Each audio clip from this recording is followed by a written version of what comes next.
जो लोग अपनी समस्याओं को सुलझाने के लिए दूसरों की मदद का इंतजार करते हैं, वे कभी भी आत्मनिर्भर नहीं बन पाते हैं। ऐसे लोगों को सफलता आसानी से नहीं मिल पाती है। इस संबंध में एक लोक प्रचलित कथा है। कथा के अनुसार पुराने समय में एक आश्रम में गुरु अपने शिष्यों के साथ रहते थे। वे हमेशा यही सीख देते थे कि हमें अपना काम खुद करना चाहिए, कभी भी दूसरों से मदद लेने के लिए इंतजार नहीं करना चाहिए। सभी शिष्यों को भी ये बात अच्छी तरह से याद थी। एक दिन गुरु अपने शिष्यों के साथ दूसरे गांव जा रहे थे। रास्ते में एक नाला पड़ा। गुरु और शिष्यों को उस नाले को पार करके दूसरे गांव जाना था।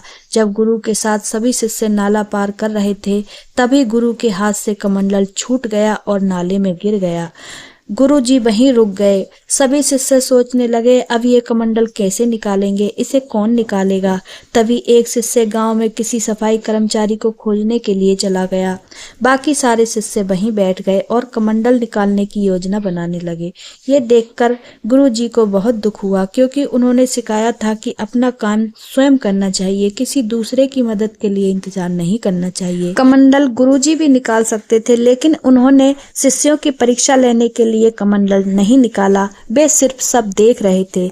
काफी देर बाद एक शिष्य उठा और नाले में हाथ डालकर कमंडल खोजने लगा। जब हाथ डालने के बाद भी कमंडल नहीं मिला, तो वह स्वयं नाले में उतर गया और कमंडल खोज निकाला। ये देखकर गुरुजी बहुत प्रसन्न हुए, क्योंकि शिष्य ने उनकी सीख को अपने जीवन में उतार लिया था। संत ने उस शिष्य की प्रशंसा की और कहा कि इसी तरह हमें अपने कामों के लिए किसी दूसरे की मदद का इंतजार नहीं करना चाहिए।